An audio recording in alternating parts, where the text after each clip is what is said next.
Dubrow Suspicion Files.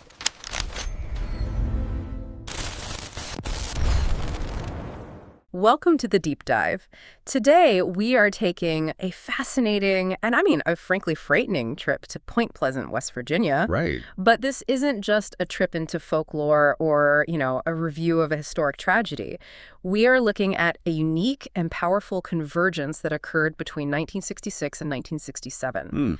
This small Appalachian community became the simultaneous stage for two completely opposing data sets, two utterly different ways of viewing reality. That's absolutely right. On one side, you have what Keel called high strangeness, the wild, chilling, and, sustained supernatural claims. Over 100 people. Over 100 individuals reported seeing this terrifying red-eyed winged entity we now all know as the Mothman.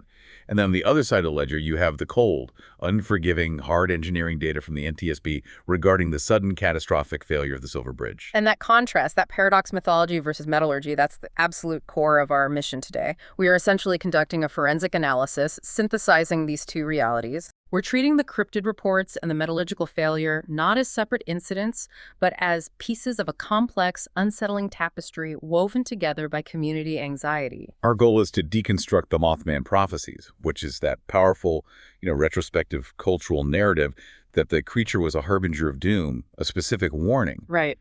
We have to weigh that against the hard physics of structural failure, specifically the highly detailed NTSB findings on IBAR 330. The story truly sits at the intersection of, deep-seated local folklore, Cold War anxiety, industrial history, and the absolute limits of 1920s steel design.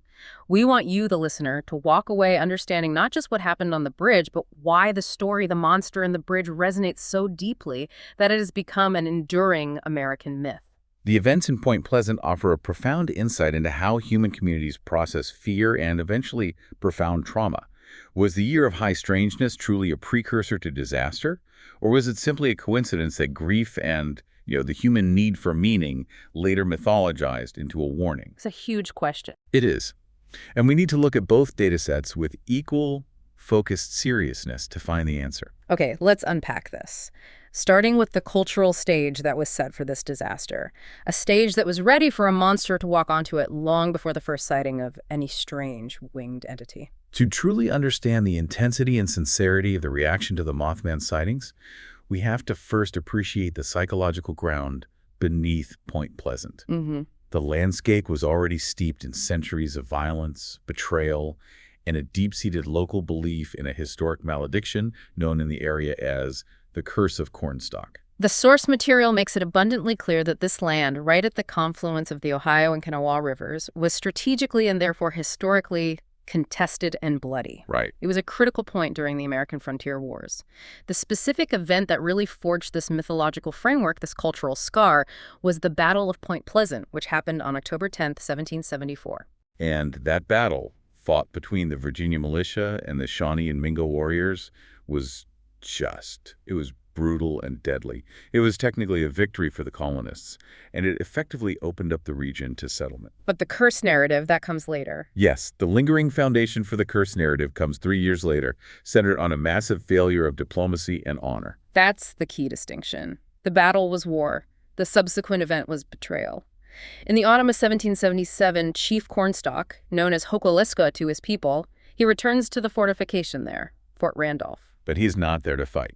Not at all. He arrived under a flag of peace and with an urgent mission to warn the settlers that the British were actively inciting various tribes to war against them. So he's trying to prevent a war. He's trying to help them. But despite the clear diplomatic intent, he was detained by the suspicious militia. Then, on November 10, 1777, the entire situation just spiraled into tragedy.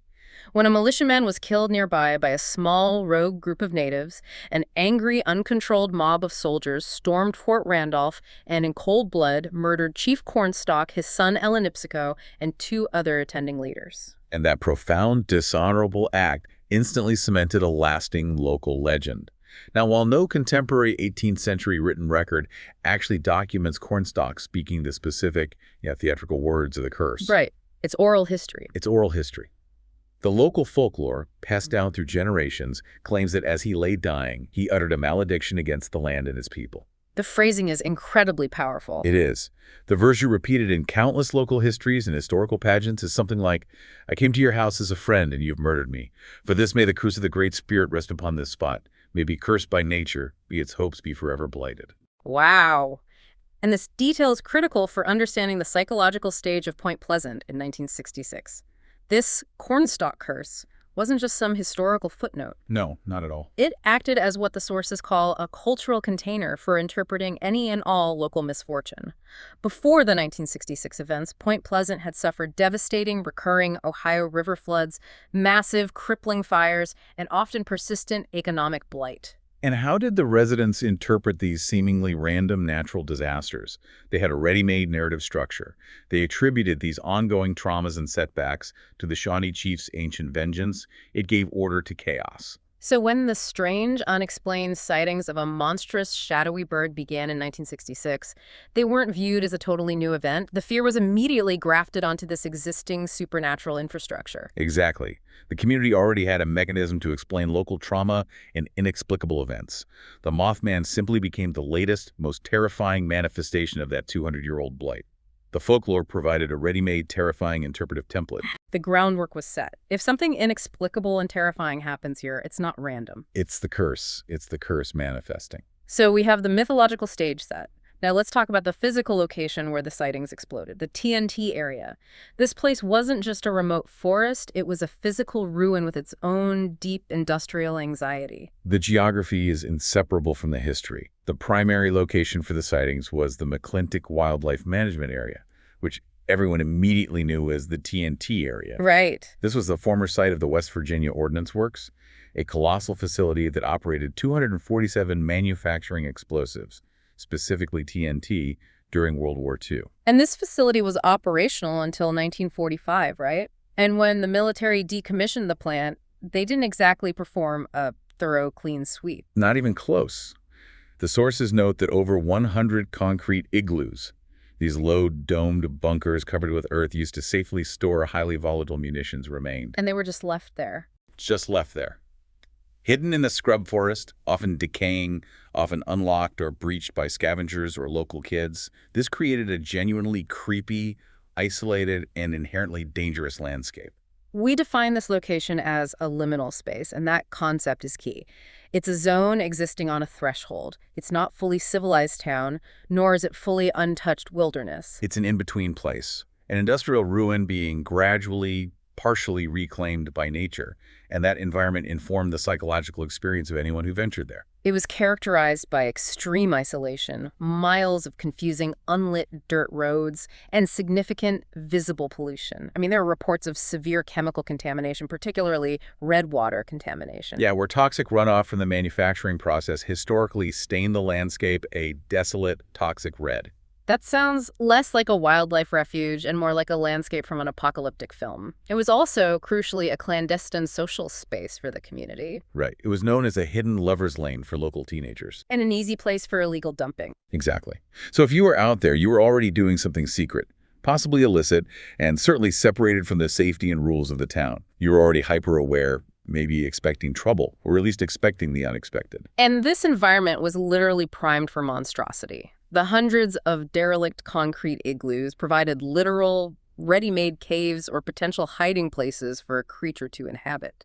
And the confusing network of dirt roads enabled the dramatic, high-speed cat-and-mouse vehicle pursuits reported by the early witnesses. From an environmental psychology standpoint, the TNT area was a place where the normal rules of the town, and maybe the rules of physics, did not apply. The industrial past, the history of producing deadly volatile chemicals, was physically haunting the present landscape, creating a perfect backdrop for the emergence of the Mothman. Yeah, a perfect stage. Now we move into the actual events that captivated the nation. This wasn't a brief anomaly. It was a sustained flap lasting 13 months, escalating fear, and all leading inexorably up to the disaster. The timeline ignition starts just before the creature focused on Point Pleasant proper. Before the major explosion of sightings, there was a regional precursor. On November 12, 1966, in Clendenin, West Virginia, 5 men who were digging a grave in a cemetery reported seeing a brown human being flying low over their heads from the nearby trees. A brown human being. That's the description. This detail is important because it proves the entity, or phenomena, was active regionally before it specifically migrated or focused its attention on the industrial ruins near Point Pleasant. Then, 3 days later, came the foundational event that truly launched the legend into the stratosphere. We're talking about the night of November 15, 1966, when two young married couples, Roger and Linda Scarberry and Steve and Mary Millette, were driving near the North Power Plant, right on the edge of the TNT area. The details from the original police reports and interviews are essential here because they are the raw, unmythologized description.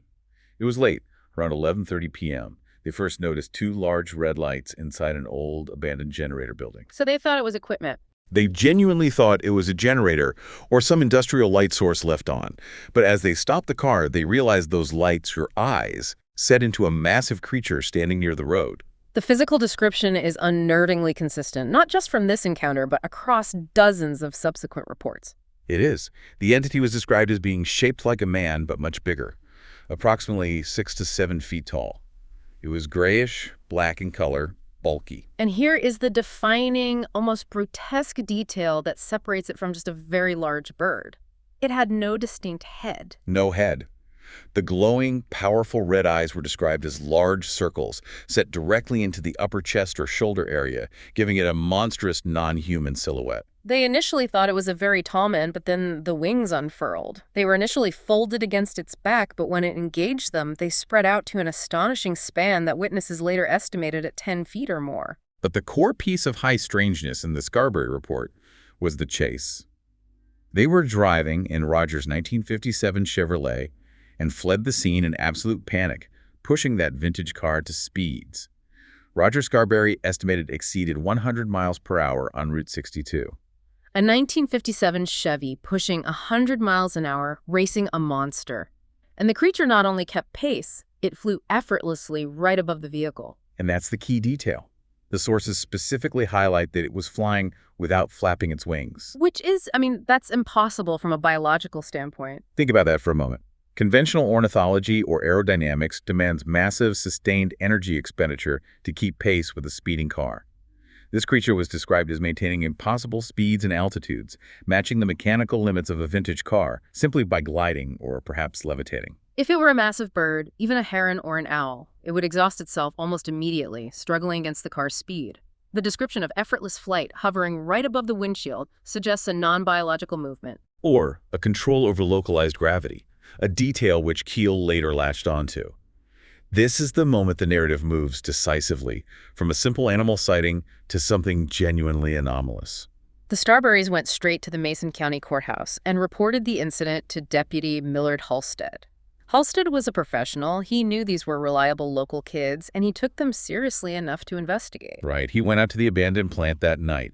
What did he find? Nothing physical, but that strange static interference on his police radio, a small but recurring motif across multiple sightings that suggests some kind of electromagnetic anomaly accompanied the creature.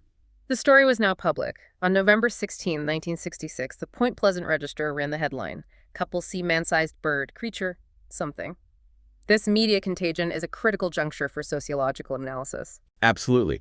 Once the specific details, the 6-foot height, the 10-foot wingspan, the big red eyes set in the chest, were disseminated via print, the community's threshold for identification dropped dramatically.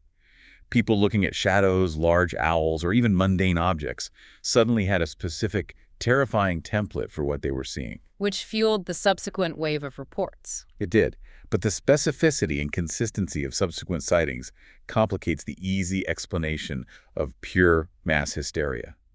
Let's talk about the second wave, which brought the terror right into the domestic sphere. The Marcella Bennett encounter. Yeah, this one is terrifying. Yes, Marcella Bennett lived in a bungalow located right within the TNT area boundaries. She was walking out to her car with her infant daughter when she encountered this massive gray figure rising from the ground near her vehicle. And she described those same big red eyes. The same eyes that seemed to induce a state of shock, causing her to immediately drop her infant daughter in shock, though she managed to recover the child quickly. And the creature didn't just stay by the car, it was an advance into the home space. It shuffled onto the porch and peered through the windows at the terrified family huddled inside. The sources describe it as looking at them with a sense of terrifying curiosity, creating a true, intimate home invasion element before the family managed to call the police. That moved the creature from a roadside curiosity to a palpable, aggressive threat. We must also zoom in on another significant detail that feeds the later rational explanations: the Newell Parton sighting. Parton, a local contractor, saw the creature standing in a field. And when he shone his flashlight directly on it, he made a crucial observation. The eyes glowed like bicycle reflectors. That immediately sounds like a point for the ornithological argument, right? The classic great horned owl explanation. It does. That particular detail strongly points toward eye shine, the retroreflection of light off the tapetum lucidum, a layer of tissue behind the retina found in many nocturnal animals. But the context remains critical. Parton and many other witnesses insisted the creature was far too massive and the movement too unnatural to be any local bird. And this consistency, the immense size, the gray color, the lack of a prominent neck, and the red eyes, is why this story gained traction beyond mere sensationalism. The involvement of professional witnesses, including local volunteer firefighters and policemen, lent credibility because they were familiar with local wildlife and were adamant that what they saw was anomalous. And by the time the collapse occurred in 1967, the sources estimate over 100 individuals had reported encounters. It was a full-blown phenomenon. Here's where it gets really interesting, the point where folklore accelerates into full-blown ufology. We need to introduce John Keel. He was a freelance journalist, an investigator of the paranormal, and a key ufologist who arrived in Point Pleasant.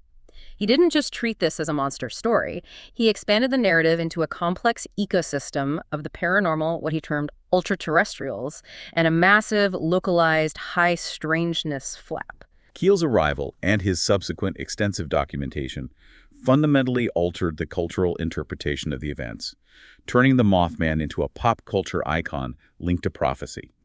His book, The Mothman Prophecies from 1975, documented a bewildering array of phenomena happening simultaneously alongside the creature sightings. So it wasn't just the Mothman. He suggested that the Mothman wasn't a standalone cryptid, but one element of a much larger, focused manifestation of chaos or psychic energy. And central to Keel's expanded narrative was the MIB phenomenon, the Men in Black. These were not the suave, Ray-Ban-wearing, organized government agents we see in the movies today. Not at all. Keel documented them as surreal, terrifying, and often completely illogical figures that seemed to actively harass and intimidate witnesses and journalists. The primary, most intense target of this harassment was Mary Hyre, the local stringer for the Athens Messenger, who was covering the story closely and served as Keel's local contact. She was subjected to visits from figures that completely defied logic and social convention. Detail her key encounter for us. She specifically reported an encounter with a man standing only 4 feet 6 inches tall, yet wearing a black suit, thick-soled shoes, and a black tie. A childlike figure dressed in formal intimidation wear. She noted his skin was strangely dark, almost olive or oriental in hue, and his demeanor was unsettlingly mechanical. 4'6" in a black suit. I mean, can you even picture that? That detail alone sounds designed to confuse or frighten. It does. And the detail gets weirder. This short man spoke with a halting mechanical cadence, almost like a poorly functioning robot, or someone desperately trying to mimic human speech patterns they didn't fully grasp. And what did he want? The strange part was his singular focus. He was completely uninterested in the bridge or the monster sightings. He aggressively questioned her solely and intensely about UFOs and what the townspeople were reporting to her about flying saucers. The sources convey that Mary Hyre, a seasoned reporter, was genuinely terrified, not just by his presence, but by his demeanor, noting his hypnotic eyes, and that he engaged in inappropriate, almost childish behavior, like trying to steal her pen. The psychological intimidation factor was far greater than any physical threat. We also have the Connie Carpenter encounter, a classic MIB story. Carpenter, who had already seen the Mothman, reported an attempted luring. She was walking to school when a black 1949 Buick pulled up beside her. And the driver, also a man in a black suit, tried to get her into the car, insisting she get in immediately. I remember you mentioning in the preliminary materials that the year of the car was significant. Why is a 1949 Buick specifically such a compelling detail in these MIB stories? It's the condition. In 1967, that car was 18 years old, a relic. But Carpenter noted that this Buick looked absolutely pristine, brand new, almost untouched by time or weather, which is highly unusual. Like it just rolled off the factory floor. Exactly.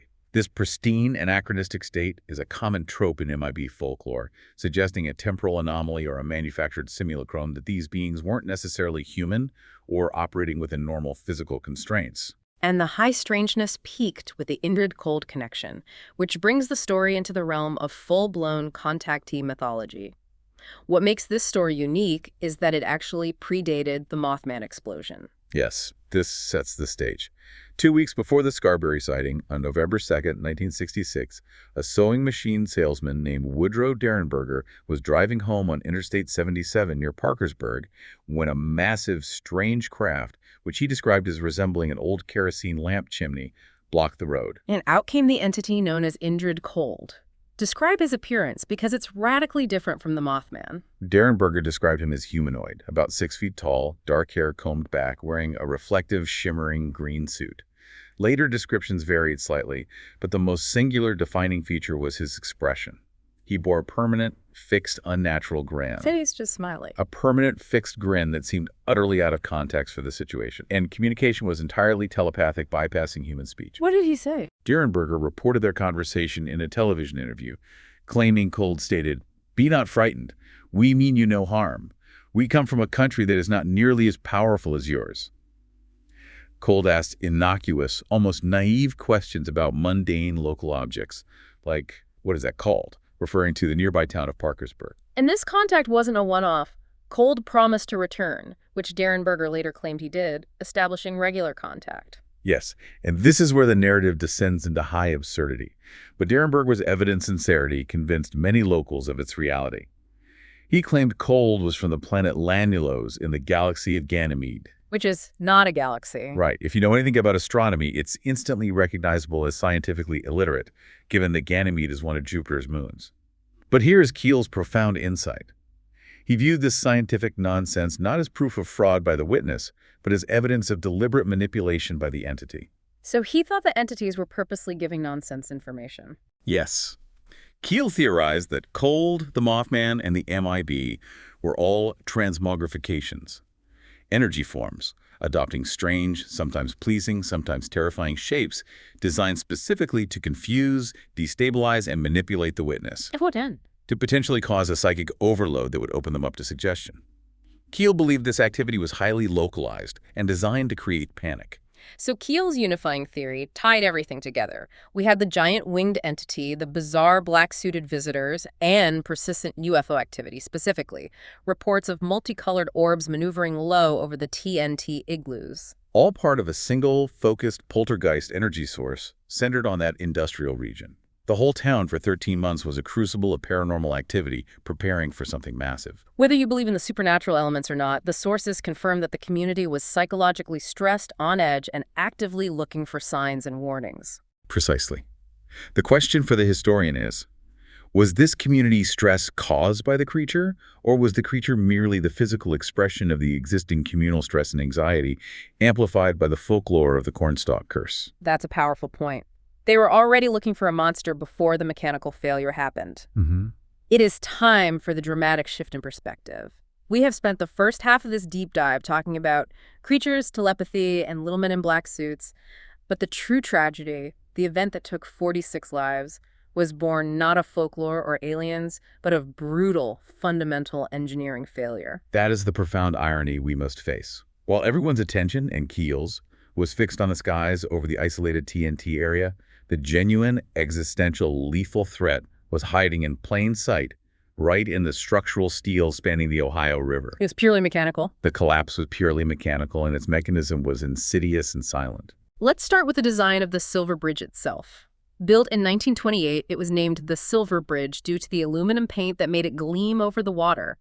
At the time, it was considered a pioneering engineering marvel. It was the first U.S. bridge to utilize this specific I-bar chain suspension design with heat-treated, high-strength carbon steel. The crucial point here, which we must visualize for the listener, is the I-bar chain versus a conventional cable. Right. When we think of a modern suspension bridge, the Golden Gate, for instance, we picture massive main cables. These cables are not solid. They are spun together from thousands upon thousands of separate steel wires, twisted like a massive braided rope. And if one wire breaks in a braided cable, the thousands of other wires absorb the load, right? The redundancy is staggeringly high. Exactly. The safety factor is enormous because the failure is distributed. The Silver Bridge, however, was fundamentally different. It used chains made up of massive steel links, called eye-bars. They looked like gigantic steel bones, each link between 45 and 55 feet long, with a circular eye at each end where they were drilled to accept a connecting pin. So instead of a braided rope, the entire bridge was hanging by just a limited number of heavy chains. Precisely. And here is the fatal flaw, the core concept of this section: the complete lack of redundancy. The suspension chains consisted of only 2 eye-bars per link. You had a single pair of bars carrying the entire load at any given connection point. The math of failure was simple and terrifying. You had a single pair of links. Yes. The design was such that if one eye-bar in that pair failed, if one link snapped, the remaining sister bar was structurally incapable of carrying the entire, sudden, asymmetrical load of the bridge deck and the traffic. Single-point failure was inevitable. So, unlike a conventional bridge where failure is distributed, here, the failure of a single crucial piece of steel, just one of those huge, highly stressed links, meant the inevitable total collapse of the span. And this flaw was compounded by the inspection challenge, which was that the most critical parts were hidden from sight. The connections, the pins, and the inner surfaces of those steel eyes that experienced immense internal stress were covered by large metal caps. There was no way to visually inspect them. So you can see the problem. You couldn't. It was literally hidden from sight and completely undetectable with 1967 technology. Now we need to get into the specific material science. They used heat-treated, high-strength carbon steel. That sounds robust, rated at 105,000 pounds per square inch ultimate strength. Why does this material fail so catastrophically? This is where metallurgy meets history and environment. The steel was strong, yes, but the trade-off for that extremely high strength was that it was also extremely brittle. In 1928, engineers did not fully understand the highly specialized failure phenomenon we now call stress corrosion cracking, or SCC. They thought high strength meant high safety. They didn't understand the downside. So, break down the mechanism of SCC for us. How does a combination of stress and corrosion cause an instantaneous failure without warning? You need the 3 necessary components to initiate SCC. First, you need high tensile stress, which it had from carrying the bridge's massive dead load and traffic. Second, you need a susceptible, brittle material, the heat-treated 1928 steel. And third, you need a corrosive environment. And Point Pleasant certainly had the corrosive environment. It did. The Ohio River Valley was intensely industrial, meaning the air and the water were saturated with sulfur, coal particulates, and other industrial pollutants. Over 4 decades, this corrosive environment caused microscopic, almost atomic-scale pits to form on the surface of the heat-treated steel, particularly where the stress was highest, in the hidden eye of Eye-bar 330. So the crack didn't just appear one day. It was being fed and driven by the environment for 40 years. Exactly. The source material states that a tiny crack began to grow driven simultaneously by that constant tensile stress and the chemical corrosion attack. SCC is insidious because it is a brittle fracture mechanism. The metal doesn't visibly deform, it doesn't bend, it doesn't stretch, and it doesn't twist before it fails. It gives no warning. 0 warning.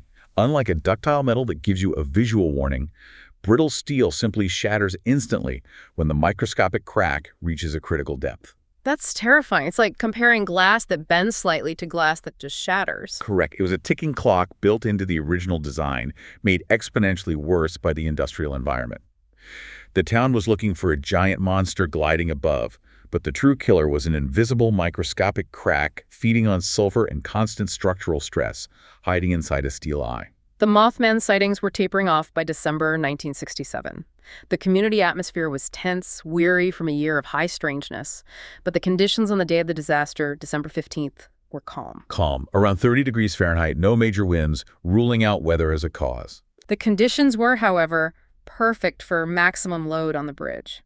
It was the Friday before Christmas, the absolute peak of the Christmas shopping season. Meaning people were rushing home after work, filling the bridge with traffic. At precisely 4:58 p.m., the bridge was packed, bumper to bumper, with Christmas shoppers and commuters. How heavy was the load at that moment? Was the bridge overloaded? The NTSB later conducted a rigorous, detailed load analysis. There were 37 vehicles on the bridge at the moment of failure, totaling about 4 million pounds of weight. Crucially, the investigation confirmed that this load was still safely within the theoretical design limits of the structure. So it wasn't overloading. The bridge did not collapse because of overloading. It collapsed because the flaw reached its critical size regardless of the load. Let's detail the precise sequence of failure, because this happened faster than most people can take a deep breath. Where did the collapse begin?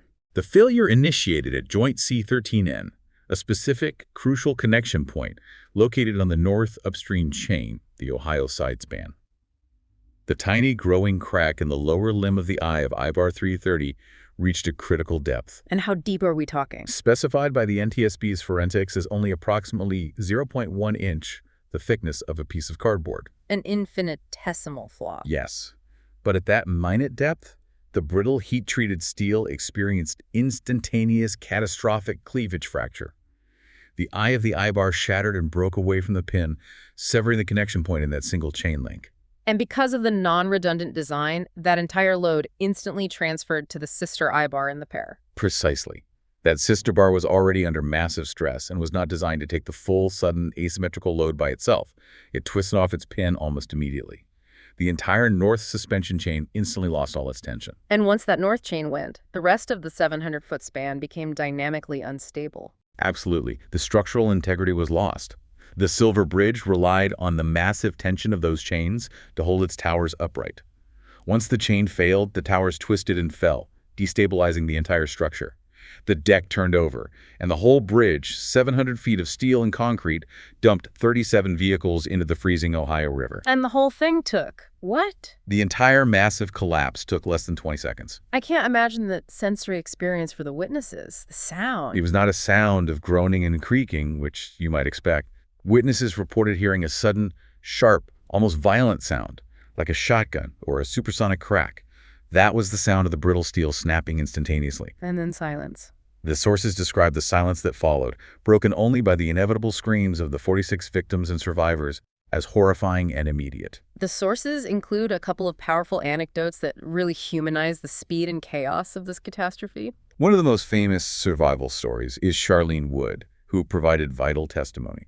She was driving onto the bridge from the West Virginia side when she saw the tower suddenly sway and the roadway ahead of her simply vanish. And she just reacted. She had the incredible life-saving presence of mind to slam her car into reverse, backing up just seconds before her path disappeared into the void, preventing her death and saving an even larger pileup behind her. And the truck driver, Bill Needham, who fell into the river, surviving through sheer luck and tenacity. Needham's story highlights the sheer violence of the event. He was plunged into the freezing river, trapped inside his cab. He survived by managing to break the window of his submerged truck and floating to the surface on a box of supplies he happened to be carrying. Unbelievable. Witnesses on the shore described the bridge folding like a deck of cards as it disappeared. The human cost was staggering. 46 people died, including entire families. It was a tragedy that hit a perfect cross-section of the community. And as a final note of lingering pain, 2 bodies were never recovered. Victorine Enos and Kathy Bias. Never recovered from the deep, turbulent water, leaving open wounds in the town that persist to this day. This tragedy immediately triggered the NTSB's first major, highly complex highway accident investigation. The forensic work required was meticulous and groundbreaking. Since the wreckage was submerged and tangled, they had to dredge it piece by agonizing piece from the river and reassemble it in a nearby field. They built a ghost bridge. They essentially created a ghost bridge laying out on the grass so engineers could visually and physically trace the exact chain of failure. And the evidence, once reassembled, pointed straight and irrefutably to Eybar 330. Yes. The NTSB identified the fractured Eybar and used emerging technology like electron microscopy to analyze the precise fracture surface. They confirmed the presence of sulfur and the telltale microscopic branching cracks, characteristic of stress corrosion cracking. So the official finding was conclusive. The official NTSB report, HAR 711, released in 1971, concluded the cause was an undetectable cleavage fracture in the eye of Eybar 330, caused by SEC over the life of the structure, exacerbated by the non-redundant design. And crucially, the report completely absolved the maintenance crews. This was a catastrophic design flaw and a metallurgical failure that could not have been spotted or repaired with the technology or inspection methods available at the time. It was an accident waiting to happen since 1928. The mechanical cause was definitive: brittle steel, corrosion, and non-redundancy. But the human need for meaning, especially after such widespread, localized grief, meant that the Mothman narrative was never going to disappear. Not a chance. Let's address the most pervasive myth head-on because it's the cornerstone of the popular narrative. The claim is that Mothman sightings ended immediately after the collapse because the creature's mission to warn the town was complete. While the intensity of the reports certainly dropped precipitously, largely because the community's collective focus instantly shifted from a bizarre monster hunt to immediate, deep grief and the arduous recovery process.